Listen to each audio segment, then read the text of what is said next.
अच्छा बच्चे, ये कौन सा अटेम्प्ट है आपका? So it was my fourth attempt, first means first interview. First means first interview. मुझे एक चीज बताओ बेटा, why do you want to join the civil service? So civil services would give me a lot of challenging work. You think so? Yes, sir. Because Sitting in the secretariat and clearing files about somebody's casual leave is challenging work? so I believe since I put my first choice as the Indian Administrative Service, I would be getting to deal with the revenue, law and order, and In one development state, work. in one district. So, अगर आपको कहीं और नहीं भेजा तो क्या करोगी बेटी? so I think a lot of officers, they took deputation in Central and they. Oh no. It's not for you to volunteer. It's for us to choose. But so I think even in the district level, in the grassroots level also, sir, a lot of work can be done. You can't do it outside the IAS? Of course, sir, it can be done outside the IS. But Then? if I am in the IS, I would get empowered to empower the Thank community. you very much. So you want the power? बोल तो दिया आपने.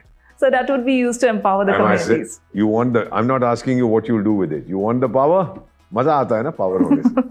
लाल बत्ती गाड़ी पे मजा आता है ना. मजा आता है कि नहीं? No, sir, but actually that would give us a lot of opportunity also to work for बेटा, वो people. मुझे सब मालूम है वो कहानी. I'm trying to ask you to give me an honest answer. Yes, sir, that is the power. You will enjoy the power. It's the most prestigious job of the country. Thank I you want to be very a much. part of Now it. you sir. have come, clean with us. All Thank the you, sir. rest will give me diversity of experience. वो सब आपकी जो chat GPT वगैरह होती है उसमें आती है, ठीक है?